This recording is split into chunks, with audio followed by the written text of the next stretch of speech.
everybody. Welcome back to the Miraculous Mamas podcast. I'm your host, Elizabeth Joy, and we have a bonus episode for you sharing an amazing story from Monaye, and she is going to talk to us about grief and empowering moms to help their grieving kids. She has a very powerful story that she's going to share with us, and it's unlike any that I've ever heard, and that's why we wanted to do this bonus episode so that we could really dive in and share her story. And you're just going to love what she has to say. It's a very powerful story, so definitely share it with people that you know could benefit from it, or if you have a child who's grieving, or you know someone who does, definitely have them tune into this episode. And grief comes in many different forms, which we're going to talk about. It's not always a huge traumatic event, although obviously it can be smaller things, just moving and different seasons of life that your kid may be going through. But before I bring her on, I just wanted to shout out a couple of our sponsors that I've just loved partnering with, and one of them is Third Love. So I fell in love with these bras from Third Love, the Lounger bra, and I wanted to talk to you about it because the Lounger bra is awesome for birthing.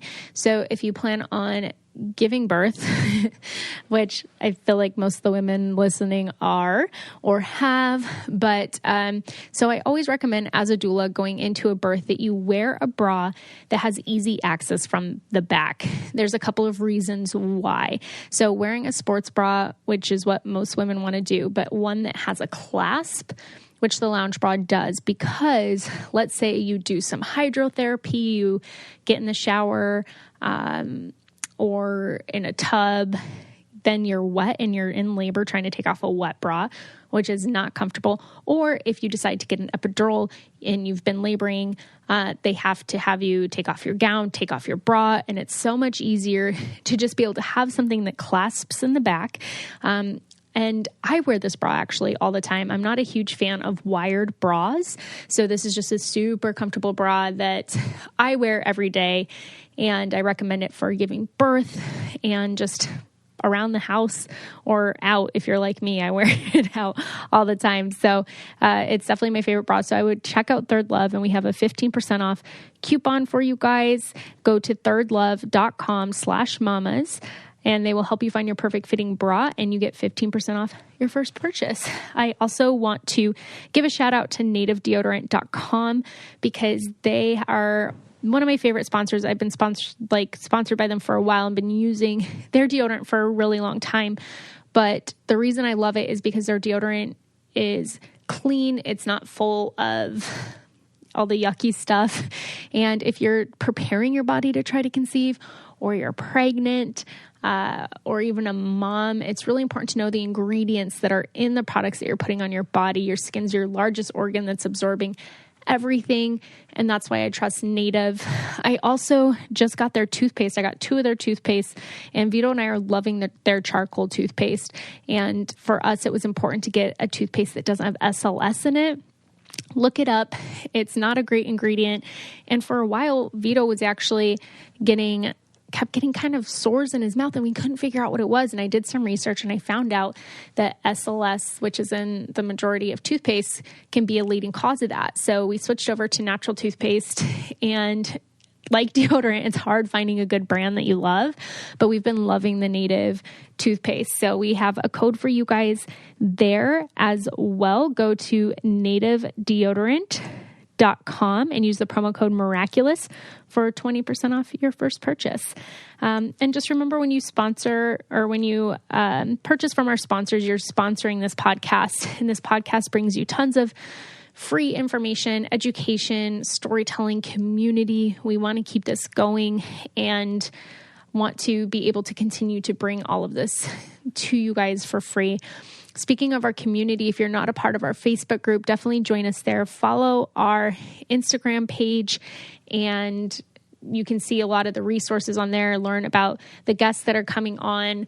And I always have links to where you can find them, more information about them. So definitely check it out.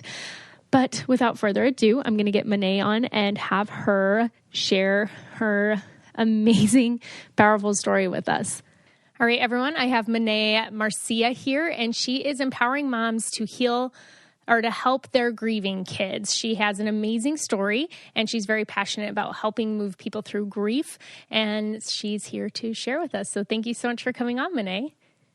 Thank you, Liz. I'm excited about being on today and just kind of like sharing my story. I'm sure there are other moms who have children that experience something, and maybe it's not exactly what my kids experienced, but there's grief that comes in so many different ways. And this is just a part of like what my kids experienced and how I was able to help them. So I am a life and grief coach, and my kids are what I like to call survivors of parental homicide. They lost their father due to he was murdered. So it's no other way to kind of like soften that. It's what happened. And it was an unfortunate random situation, and it really kind of rocked their lives. And mainly at the time she was 12, my daughter, she took it a lot different than the oldest did, who was 6 years older than her. So he was a little bit older and able to kind of handle it a little different. Not going to say great, right? Yeah. There's really no great way to handle something like that. But she was really, really, really close to her dad. And what I found was we went to therapy, which was amazing, right? And therapy was wonderful. And I am a huge proponent of it. I think therapy is amazing. It's needed. And then once we got home, she kind of needed a little bit more. And I wasn't sure what I could do to help her at that point. And so she kind of spiraled a little bit. She kind of had some struggles in school, and self-worth was a really big thing that she was struggling with. And how do I fit in? And is it okay to cry at school? And what are people going to say? And then we have a daddy-daughter dance that comes up, right? And my dad's not going to be there. And it just was a lot of those things just kept coming up for her. And so for a couple months, I was like, well, what do I do? Right? Like, how do I help her? How do I, as the parent, stop crying for her? Because I felt like I was okay, right? But like she wasn't. And I could see it. And she was not the kid that was just like always down, but the waves of grief that would come over her. And how do you like live that out? And so it became to a point where she just got so super depressed, and she just didn't even want to come out of her room. And I was like, wow, this is not the kid that I know. And I had already been doing some self-coaching myself. So I was learning. I had a great year with self-coaching. It was a way that I was able to handle the grief and kind of like help other people, parents, right, that were going through it, and some of the family members, and kind of like, let's just have conversations. But I hadn't thought about how I was going to handle my own kid. And I started to use some of the techniques, and I like to call them tools, but some of the tools that I was using for myself to go day to day, I started to kind of add those to her life. And not in a I'm coaching you way, but more of like, okay, let me just try this on here. Let me just try this on there. And then it started to work. And things started to change from like, I hate my life. I'm not going to be able to live without my dad. Things are all bad, to, oh, maybe I can live and understand that he has memories in my life. And maybe I can help my other siblings, which they're not my children, but I can help them as well, to maybe I can still do the things that I dreamed of. Yeah. Maybe I can still be what my dad knew that I could be. And then I started to see that start to work in her life. And it was like, wow, wait a minute, this thing is working. Maybe I can help other moms who feel the same way I do, where their kids are kind of having a hard time with this grief thing. And then I was like, well, is it just this homicide portion that she experienced? Or do kids that grieve other stuff, the parents still help their kids in ways that's not related to death? And that's where all of it was birthed from me helping people, but it was from the own traumatic story that we went through. And it was one of those things that I wasn't sure that people would even be open to. Yeah. I know that we talk a little bit more about death now. We've had so many big, huge events of murder and, all the things that's going on in the world. So I knew that it's something that's happening and we're seeing it. But are we willing and are we ready to talk about it? Right. That Yeah. was where I wasn't sure. Mm-hmm. Yeah. Well, you see it in other cultures too. Death is always handled very differently culture to culture. Yes.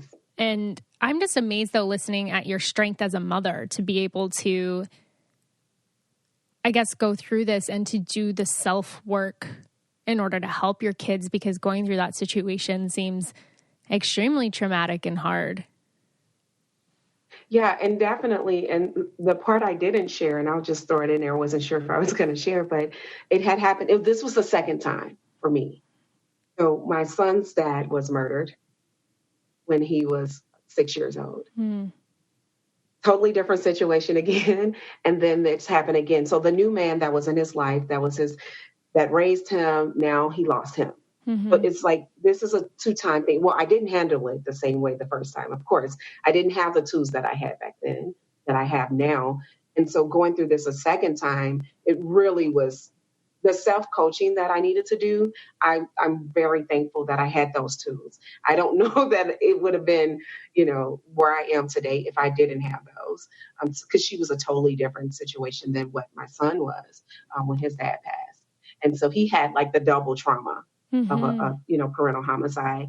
And being able to work with him looked a lot different because he was older, but being able to help that between, like it's middle school. And I don't know how your middle school was, but middle school can be very, very daunting, to the point that eventually I homeschooled her. Mm-hmm. It had got to a level where she couldn't even be around the other kids because they couldn't understand why she was crying. Yeah. And yeah, she's in a regular school now, and there's tips and tricks that I give parents that I and to also to the kids as I coach kids as well. But like, it's okay for that to be a thing that you do, like the crying. Mm-hmm. And if it wasn't for that old one married with that new one, I don't even know what would have happened.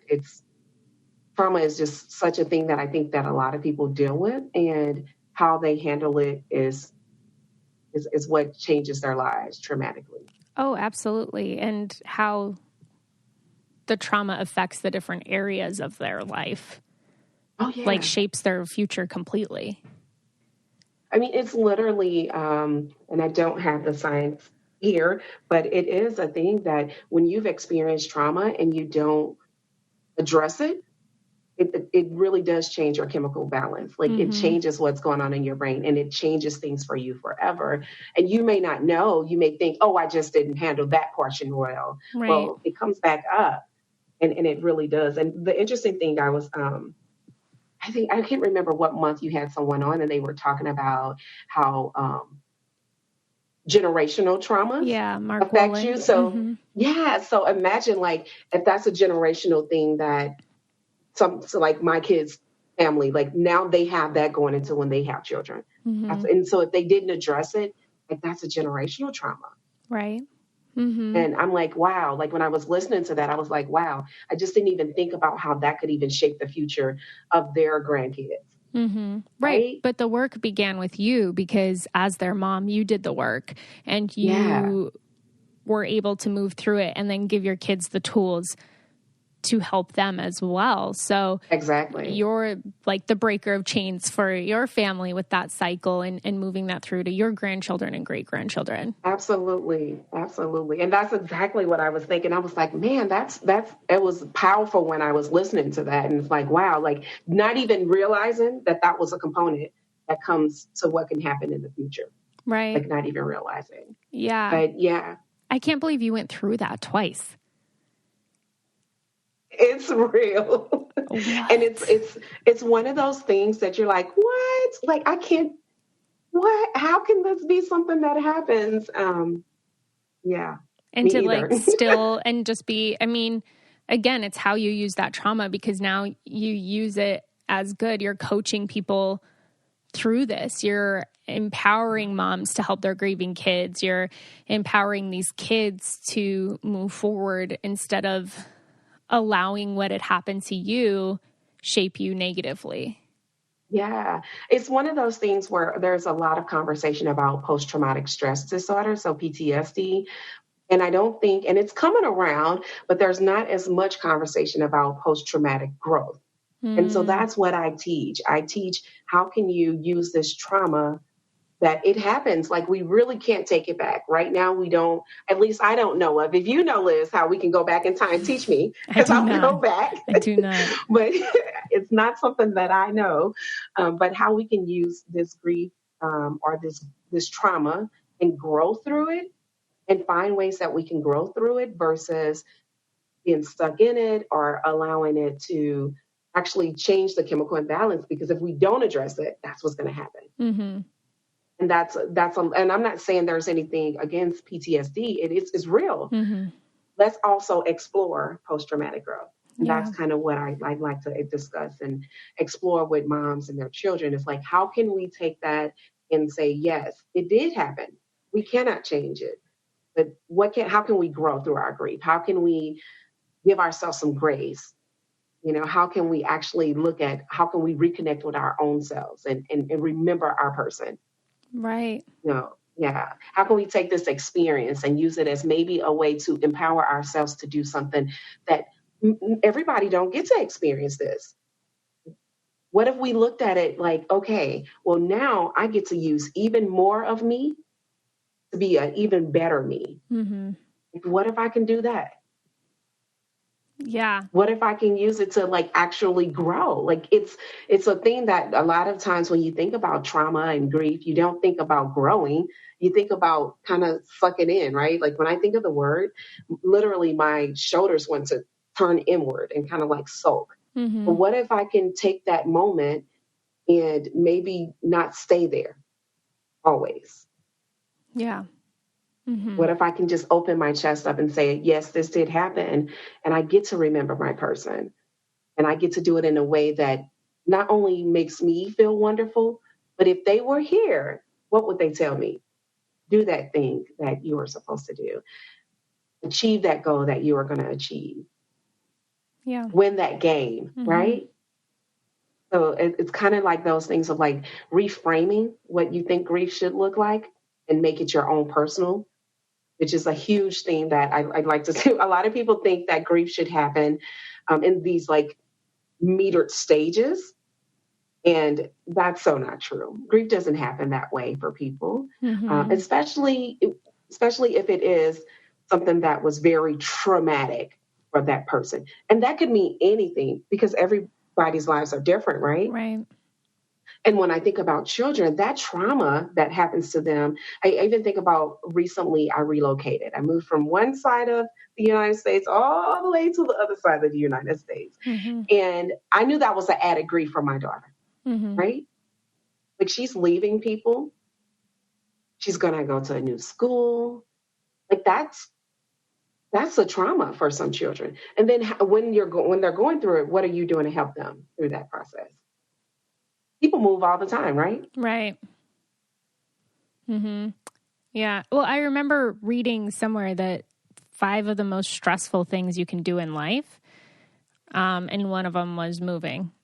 It was like a significant move. It's like a huge stressor in your life, and death was on there as well, losing people. But yeah, I mean, trauma does impact everybody differently and it shows up differently. So what might be traumatic for one person isn't for another, but it doesn't downplay it, and that person still needs to learn how to process it and move through it. I find that the biggest thing when I'm working with youth and adults alike, because typically we've had the same training, but now I love this day that we're in, where we're exploring different ways to do things differently. Right. Mm-hmm. I love that that's kind of like the world that we live in now, at least a person like me and you. Mm-hmm. Like as people catch on, we're teaching more people to, but it's the feeling of your feelings. Like when I was growing up, we were told, buck up, it's going to be okay. Everything's going to be, stop that crying. Like we wasn't told to like actually feel the feelings. We wasn't told to say, hey, that feels horrible, right? To you, and it's okay. Feel horrible. Mm-hmm. Like we wasn't told that, we were told, don't be mean to people, and you can hurt people's feelings. And although that comes true with, you can not say kind words. However, sometimes we have to take it onto ourselves and say, hey, how do I want to feel about a situation? Yeah. And I find that in trauma, most people are trying to hide the fact that they're grieving for everyone else Mm-hmm. benefit. And it's very unhealthy. It's unhealthy for them because they're just stuffing it down all the time, and they're not allowing themselves to actually grieve the person that they lost or grieve the move. Like, it's okay that that move was really hard for you. And maybe you should just sit down for a moment. But when you're sitting down, what are you doing? Are you taking a piece of paper and you're just coloring? Or are you just being destructive? Mm-hmm. Yeah. Like, are you upset with your parents because you had to move, and so you're going to, do all the things that would not be considered good, so to speak? Or are you upset with them, but you still know how to do everything that you're supposed to do correctly? Mm-hmm. And are we teaching our kids to like feel the feelings of being upset? Like, there's nothing wrong. Anger is not a really bad thing. But if you have been trying to stuff it down forever, Right. you never learn how to actually allow yourself to be angry and then get over it. Mm-hmm. Because no one's teaching us how to like feel those feelings. And so that's one of the first things I work with kids is like, it is okay to be sad that you lost a person, Yeah. or that you lost a pet, or Mm-hmm. that you're no longer with your boyfriend, girlfriend, you had a breakup. Mm-hmm. Like all the things that are grieving. So people grieve for all different ways. Like, it's okay to do that. Like, don't try to just get rid of it and hurry up on past it. Let's slow down. Let's actually like feel out, what does that feel like to you? And if you can actually feel that 100%, if you can go through the motion of feeling those feelings, did you die when you did that? And if you didn't, because I'm still talking to you, Mm-hmm. maybe, just maybe, that's not the one thing that you have to be afraid of. Mm-hmm. So now you don't have to have a fear of your grief, or you don't have to have a fear of whatever that is that you're like, a lot of people have like, you're dying. Yeah. Which, okay, I get it. We're not going to be here anymore. I get it. But the fear of thinking like you're literally so tense because you think you're going to die, like, what about you just live? Mm-hmm. And so I think that's one of the things that becomes very beneficial. And that was the first thing that I learned when I taught my daughter, was like, it's okay to feel it, because she was trying to hide. That was the closing of the door. That was becoming the recluse. That was, I don't want to talk to anyone anymore. I don't want to do any of the things I was interested in. I'm just going to hide internally and externally. Nobody can see me. And I'm like, you're not invisible. Mm-hmm. You still have to do all the, like, I'm sure you want to go use the restroom at some point. Like, your body still is functioning. So you're still here. Now what does it feel like? What is it? And then just like literally going through those steps. And I think that if we spend a little bit of time teaching kids that it's okay to feel their feelings and identify them when they're younger, as they get older, some things won't last as long Mm-hmm. as they could. Right, right. Well, it sounds like if you're able to allow yourself to feel and go through it and learn that as a tool when you're younger, when you're older, when these emotions or feelings come on you, they're not going to completely control you and take over because you're familiar with them, and you can Yes. more know how to use them for you and not just let them take over your life. Yes. That literally is it. That literally it's like a huge component of like the biggest thing, because a lot of people they just don't learn that as a tool for them own. They just don't get that. And I'm not saying everyone, but and then when it is something that becomes trauma, well, that's something they haven't experienced before. And I know one of my clients, the oldest child was only 7. And so that child to take on a new role of Right. not just like, I'm the oldest kid. Well, I need to make sure that my siblings are okay. Mm-hmm. I have to, I'm taking on this new role as a tiny human, right? And now I have to care for my mom because my mom's having a hard time as well. And I want to make sure everyone is okay. And so instead of like actually grieving the person, they've created this whole new role in their lives. And so now they've created a new trauma that they don't Yeah. even realize they created, right? And so it's like if we've already been talking about, let's just feel what's going on. Let's just let this be what's happening. Let's be okay that we're not okay. Yeah. I mean, who's telling the kids that it's okay to not be okay? Mm-hmm. I don't know. I just, or who's telling the moms, right? Right. Who's telling moms, like, it's okay that you're not okay. It's Mm-hmm. okay that right now you're unsure how to help your kid. It Mm-hmm. is not a great feeling. The words coming out of my mouth, it doesn't even feel good. But I was there. I didn't know. How in the world? And I thought I was, a pretty good mom. I thought I was doing okay for myself. And I was like, I don't know how to help. Mm-hmm. When we went to get the help and that was helping, but now that we're in this day-to-day living, like, what am I supposed to do? Yeah. And how do I help? And it really takes that mom thing to a different level that I never, when I became completely aware of it, I was like, wow, like, I can't believe I feel like this. I feel like crap.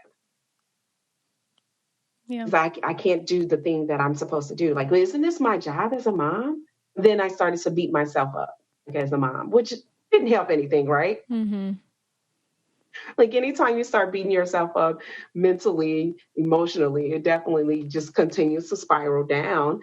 And then, it's one of those things where you're like, well, okay, let's try to figure this thing out. Let's figure it out. And I love that there are so many other people in the world that's there to help you. Mm-hmm. The more I started to talk to people about, hey, I understand that you're kind of going through this too. Would you like someone to walk alongside you? Yeah, that's so important. In a very, very calm way. I'm not a pushy person. I just want to walk alongside you and say, hey, I know where you were because I was there too. And if this is something that you're interested in, let's see if we can figure this out together. And let's see if we can help the kid. Let's see if we can get them from where they are today and even get you from where you are today.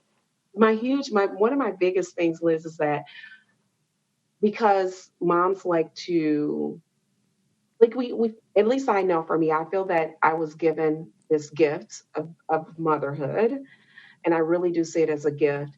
And I want to be a person that do it with excellence.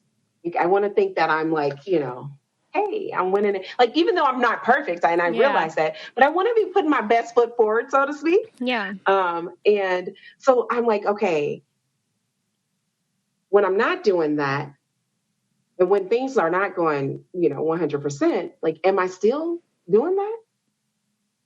Yeah, because I'm still showing up as Yeah. that person. So the first thing that I tell moms in this situation is give yourself some grace. Give yourself some grace that this is something that happened. And you are just here to navigate it, just as the little human that you're raising.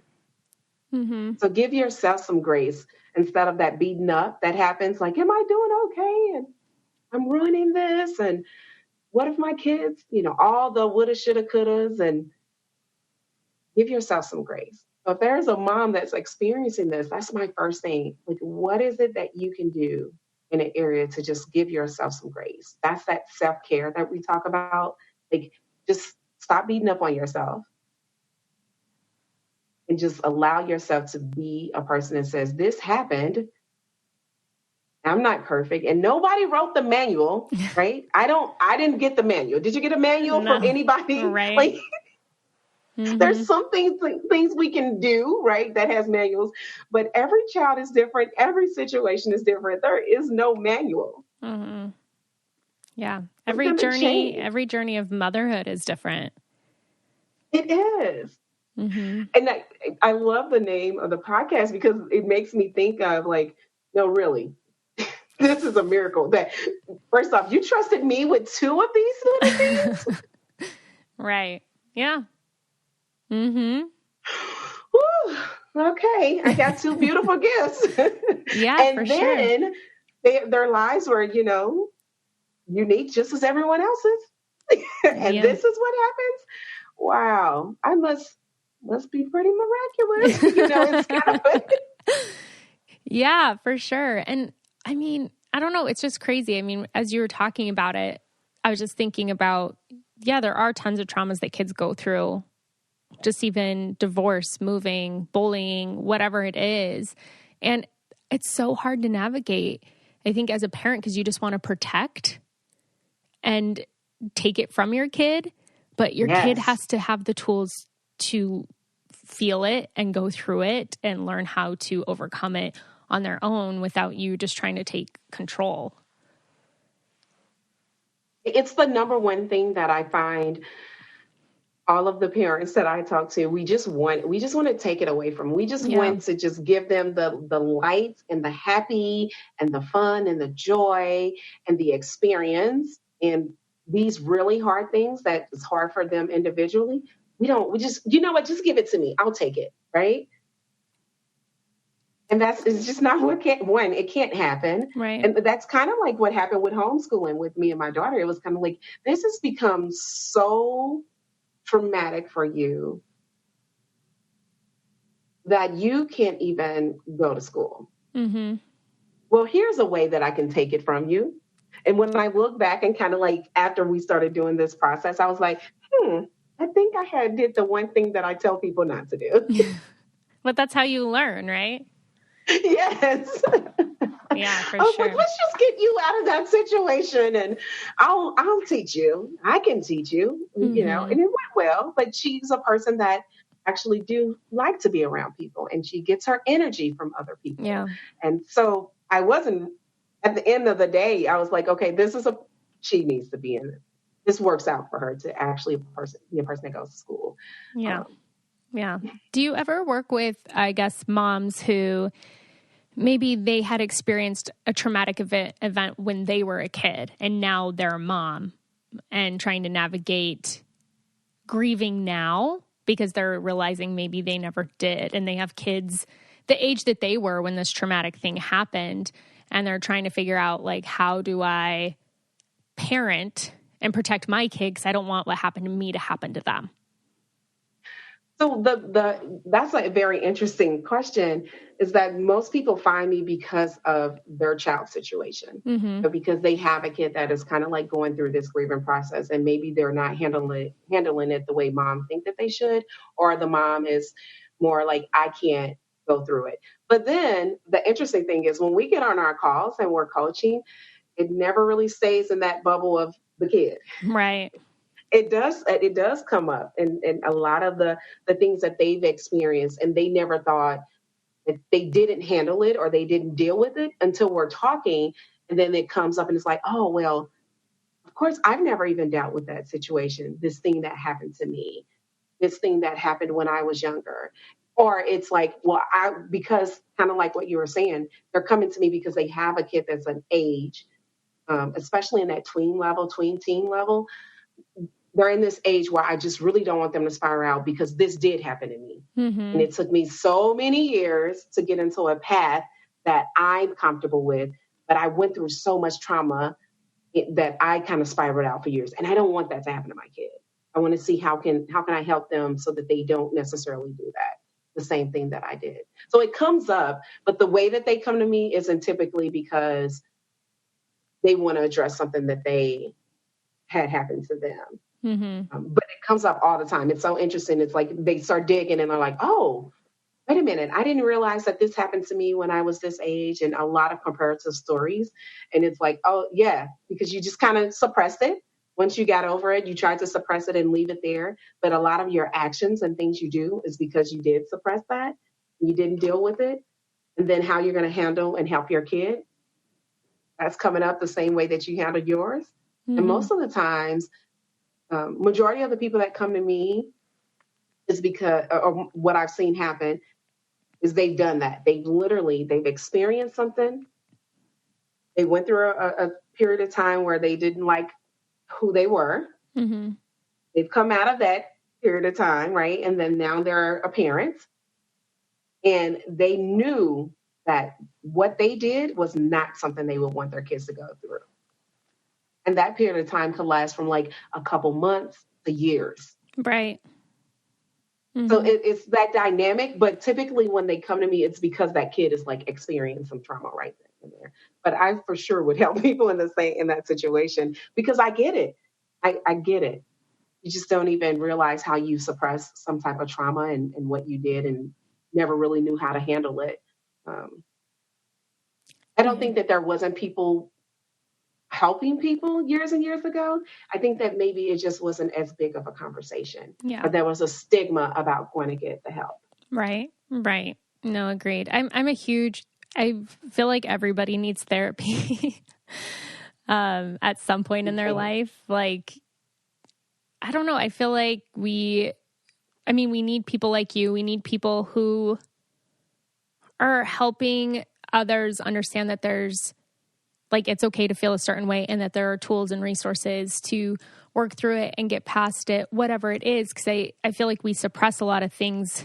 Like you're saying, when you're younger, it's like, oh, well, you shouldn't feel this way, or get over it, basically, or whatever it is. And learning how to do that with other things and even bigger things and being like, okay, I just need to get over it, right? I have to keep functioning. And I think as a parent, you think that too. It's like, okay, well, I'm the parent. I have to be strong. I just have to keep going. I don't have time to deal with this right now. Yes. And then you never really do. And it's like those things do show up in other areas of your life. And it is important to learn how to feel the feelings and to move through it and just, let life not just be happening to you, to be a part of it and to move through it. Yes. And, so it's the work you're doing is so important. Yes. I so love everything you said. So I'm definitely a person that is 100% in love with having a therapist, especially if you had some stuff in the past that you just not you haven't explored at all, and you need to get, because a lot of times people are non-functioning and they need that help and they just don't know it, or they're not willing to get it. Right. And I'm also a person that love life coaching. So I have a life coach my own self. Like, so I don't just talk about it on my end, but I also have someone that helps me in different areas of my life, a business coach or whatever that is. I think that there's nothing wrong with having a community of people. I love a community of people. I love what different platforms has allowed us to do with being able to have these communities of people across the world, right? Right. Because I work with people all over. It's not just, local or the United States, like in other countries, like there is people that need help everywhere. And if you're a person that they can reach out to, or they can listen to, or they can be a part of a community online, like how great is that? That there's like these ways to help people everywhere. Yeah. And why wouldn't we, right? Like, why wouldn't we do that? Why wouldn't we say, okay, let's try to be a race that helps each other? Yeah. Mm-hmm. Absolutely. And yeah, like you're saying before, I think a lot of these things, there wasn't a conversation about it before. And that's why it's so cool that, there's tons of stuff. I remember there's this company online that they have the hashtag end the stigma, and it's like ending the stigma of mental health. Like when people think, oh, mental health is a bad thing. And it's like, we all have some sort of mental health going on. Well, if your brain's functioning. Right. If you've lived life. Yeah, there's something, it's like ending the stigma of wanting therapy or needing therapy or getting help or a coach or whatever it is. Like, there should be no shame in that and asking for help. And that's the beauty of communities, is being able to ask, hey, has anyone dealt with this? What did you do? And people being like, oh yeah, I did. I can help you. Or this is the resource I used. Or, oh, I know the best therapist who works with postpartum, or I know whatever it is, and being able to not feel judged, but feel like you have those people with you holding your hand and walking alongside you and being like, you need help. I got help too. It's okay. Like it's okay. Like, no, literally, it's okay. And then starting that young, I mean, I have a heart for children. I just do. Like, I don't have a huge house of them, but I have a heart for the other ones that are outside of home. Yeah. And I just have a heart for children that experience trauma. And I know I experienced my own as a child. And that was the work that I had to do with my therapist. That was it. I had to go back and say, okay, what happened? Mm-hmm. Like, why don't you remember? And why don't you want to remember? And if we're already allowing our kids that space to be okay, it's so funny because kind of like working with my daughter, she's a huge proponent of telling people that you're having problems. Listen, you should, I mean, I can't tell you you have to, but if you need to, like, she'll talk up therapy, she'll talk up coaching, like she'll talk up anything to get like her other peers to tell them, like, I know sometimes it's hard to talk to your mom or your dad, and which is the truth. Like, it happens at some point. It gets to the point where it's hard to have those conversations. Well, maybe you should find somebody else to talk to. Like, my mom talks to kids, and I'm like, I don't talk to all the kids now. Don't be sending all the kids here. Don't want parents to think like you're recruiting for me. But I can give them resources. I can share other people and I go to the parents and say, well, here's a list of people that I know. And some people are okay with it, and some of them are like, my kid talks to me just fine. And I'm like, maybe, right, maybe not. Right. That's what you think. Yes. But it's like being that space that even now I'm seeing, and she's in high school. I'm seeing that she recognizes where she was and who she is now. And she wants her other peers to experience that. She wants them to see that there can be growth, and like how high school doesn't have to be the worst thing ever if you're a freshman or whatever it is. If you're not a person that's known, like, she's definitely not a known person. I don't really like to think about what they say, the popular kids or whatever. But if you're not the known person, and there's going to always be different groups. But if you need to talk to somebody, like, it's okay. Mm-hmm. And so it's so interesting to see that the children that have actually had someone talk with them about stuff and work with them through it, how they're like, yeah, no, I did it too. And so it's started a whole conversation in her school in this new area. I was so thankful that they were saying, okay, well, maybe it's something that we can offer kids, not just through a regular, we tell your mom that you're struggling, but what can we offer here? Yeah. What can we do here to help kids that have recently dealt with something? Like, is that something, and without taking it on as like a school district, but having an offering that's available. And if there's a group of kids that want to be there for each other, it's kind of like creating another like club or something like that. But where it's the kids are leading it. Yeah. What? Yeah. Versus like someone else being like an adult they're wanting to lead how to help their peers. Yeah, that's so cool. Life. That's so cool. What? Yeah. I was like, wow, that's amazing. Who even knew that they would create that for themselves? Mm-hmm. Because they were seeing their other peers struggling. Mm-hmm. And they're like, listen, you can struggle or we can help each other. Like, how can we help each other? And then it became less of separatists of like, these are, the popular kids or the math club or whatever schools have nowadays, to like, we have different people from every area coming to have a conversation in this new club, right, that they created, right? And now they're helping each other. Yeah, that's so cool. That'd be really cool if that's something that kind of takes off, and you just see going in schools all around the country, because just with everything now, I think with social media and the news, and we have such access to all the horrible things that are happening in the world. And it's like, man,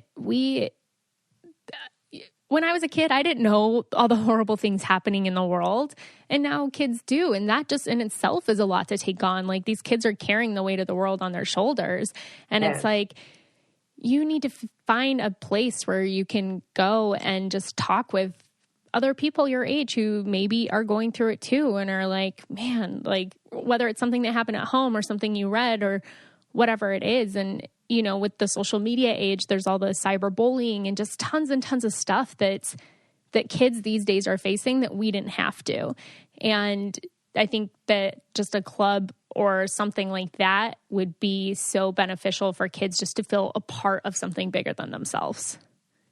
And I love that I kind of see this in different areas of youth nowadays where, and it's kind of, I've only seen it a little bit older, kind of like post high school, maybe seniors, but to seeing it as they're it's continuing to spread younger, like they are huge philanthropists. I love this generation because they want to give back, and not only to other people that are hurting, but to each other. Yeah. Like this sense of community that they want to have warms my heart so much. It's like everybody can be accepted to be who they are, and let's try to figure out how we can be inclusive and how can we help each other. I mean, I never would have seen that, or I didn't. I lived it. I'm not super young, so I didn't see that growing up. That wasn't my experience, especially where I lived. It didn't happen that way at all. In fact, you were excluded regularly if you were a person like me. But I love that that's not what they're doing. And if we can get children even younger, there's the mindfulness things they do in like elementary schools now. Like it's like all of that stuff, kind of still like teaching them like how to calm down, like how to think before they respond, but in a way that is not so reactive. Like we're doing it ahead of time. Like let's think about this ahead of time instead of after we've created chaos, so to speak. Like that's happening in elementary schools. So I just see that like growing like wildfires. Like by the time they hit, junior high and high school and into college and into their adult lives, they kind of have a little bit more tools than what it was that we saw with previous generations. Yeah. Yeah, absolutely. And again, it's because it's talked about and it's out there, and more than anything, it's needed. People are recognizing the need and being like, okay, we need this. We want this. We see a difference when kids have access to these tools. We see, that they're able to handle life. They're able to deal with things. So it's something that is needed. So that's why I feel like it's starting to pick up. Yes. And when things do happen, like something as traumatic as maybe parental homicide, well, you've already had a few tools. Like I could only imagine, and I don't know this yet for my daughter, but what if she had those tools and we had been working on some of that prior? I know that when we went through that, my outcome of what it looked like compared to years ago with my son's dad, I was definitely different. Yeah. I was able to work some things out. And when I did allow myself to grieve and feel it, it was like, oh, okay, this is what's happening. And I was able to navigate it way differently than if I hadn't already been having those tools and doing my own coaching. If I hadn't already been self-coaching and working through stuff. And so the tools that I have, it doesn't just work for one area of your life. Like I literally transformed so much in my life with those tools that then bringing it over into a level of grief and using the same tools for grief was still able to kind of navigate that. And it helps me not to be able to, when there is things that come up, I don't sit in it as long as I used to. It is not trying to get over it. It's just I allow myself to go through it and know that I'm going to be okay. Like I know it. Like I can handle anything. Like I can handle all emotions. Like I got you. I can handle your emotion. Yeah. Like, I can handle whatever you bring on. I know I can. Now it's going to look different every time. Yeah. Of course, right? And so with grief, the one thing that I always know for people that are going through a grief journey is it may not happen today, right? You may not feel it 100%, and it may come in waves. It could be 10 years from now, and the person that you lost, that level of a grief wave come over you. But if you've already been having those tools and practicing and knowing what they are, when that happened, it doesn't take you out of your norm. It doesn't stop you from being able to do whatever it is that you needed to do. And you may take some time to do it, right? You may come down a little bit, but it doesn't completely debilitate you. Right. And it doesn't take you to the point where I'm non-functioning again, like I was when the person first passed away 10 years ago.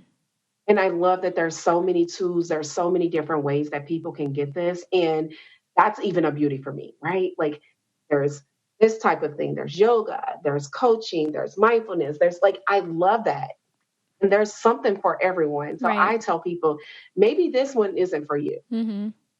But let's see if we can find something that is. Because at the end of the day, my mission, my passion is for you to be able to grow through your grief, to do more of a post-traumatic growth than to be a person that can't handle this grief and it holds you down and it keeps you back and it changes your chemical imbalance and your outcome could be totally different. Mm-hmm. Like whatever it is that we can figure out to get you into the right program that works for you, let's find it. Yeah. Yeah. Let's find it. Absolutely. I'm still just, I don't know, I'm blown away by your strength and everything that you've gone through. And yeah, just how strong you are. Cause I mean, you have a very powerful story. It's life is the way I think at this point. I definitely think it's life. And I just love having something that I can look forward to and being able to share it, you know. And I think maybe that's where the strength comes from, Liz. Like honestly, I don't think that I don't look at it like I'm strong, but I think knowing that there are people who need help that maybe haven't navigated something to help them be stronger, so to speak, um, keeps me, Mm-hmm. helps me to kind of be like, okay, listen, you've learned something, something has totally worked. Like, how can you help other people do that?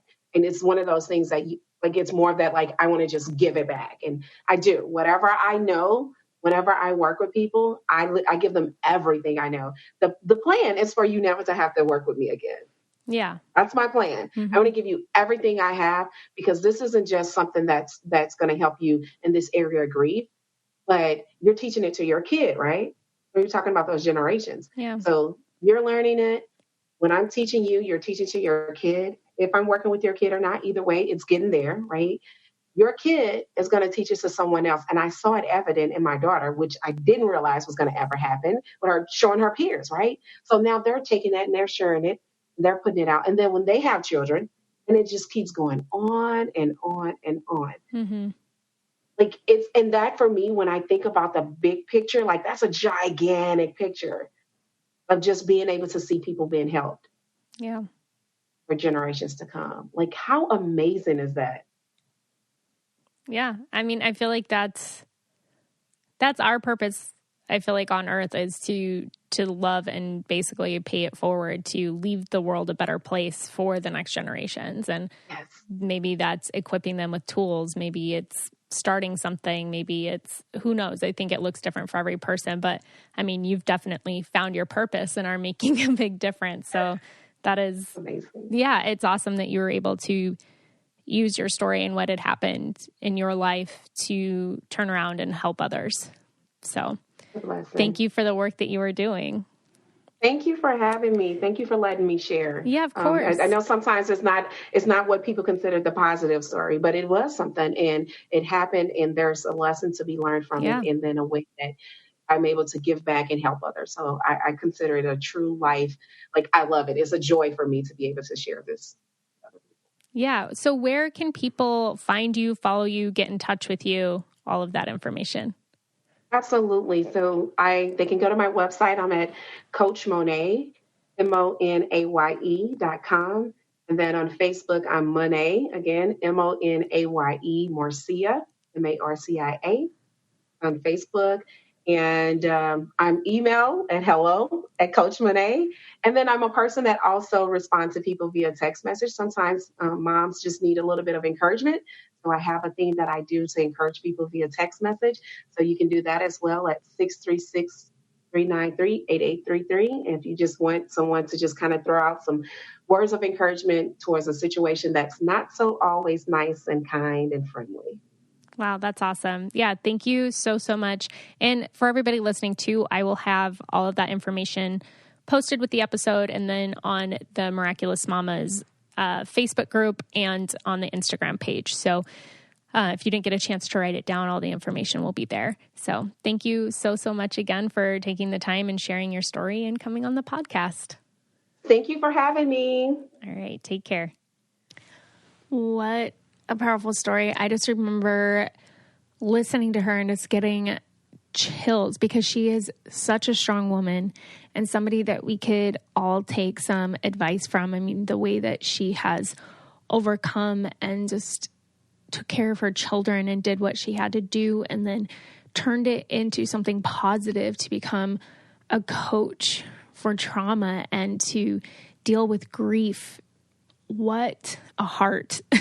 It doesn't sound like an easy job to me, and I know it's not for everyone. So to be able to do that and have that be your passion, that is so amazing. Make sure that you guys definitely check her out. I will have all the information up on our Instagram page, Facebook page, and Twitter.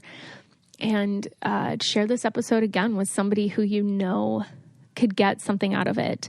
And thank you so much for listening. I hope that you enjoyed this bonus episode. We'll definitely have more bonus episodes in the future. It's a nice way to let the story kind of roll without many interruptions in it. And so I thought this was a super important story and I didn't want her to be interrupted during it at all. So I wanted to make it a bonus episode for you guys.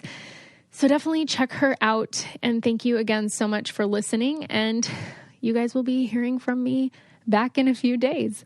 I hope that you're doing well and I will talk to you soon. Bye.